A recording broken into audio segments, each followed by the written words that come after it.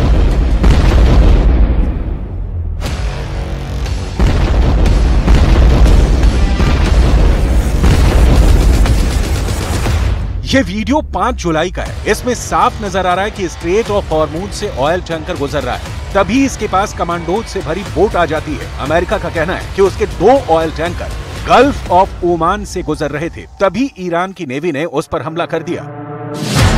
America का कहना है कि पिछले 2 सालों में ईरान ने अमेरिका के कम से कम 5 कॉमर्शियल शिप को सीज किया, जबकि कई को परेशान किया गया। आपके लिए इस वक्त ये जानना भी जरूरी है कि आखिर दुनिया के नक्शे पर ये कौन सी जगह है जहां से दुनिया के करीब 20% समुद्री ऑयल टैंकर गुजरते हैं।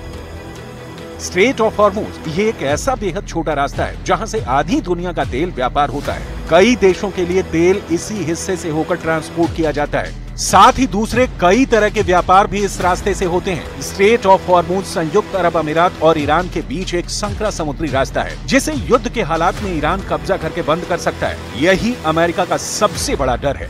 160 किलोमीटर लंबे स्ट्रेट ऑफ हॉर्मुज का रास्ता फारस की खाड़ी को ओमान की खाड़ी और अरब सागर से जोड़ता है। इस रास्ते की एक जगह चौड़ाई तो महज 39 किलोमीटर रह जाती है, जहां से दोनों ओर से आते जाते जहाज गुजरते हैं। इस रास्ते पर ईरान का दबदबा है। Does need to reassure Iran's Arab neighbors that they can be cautious in re-embracing Tehran and that they need to view Iran's overtures with suspicion and continue to rely on the United States.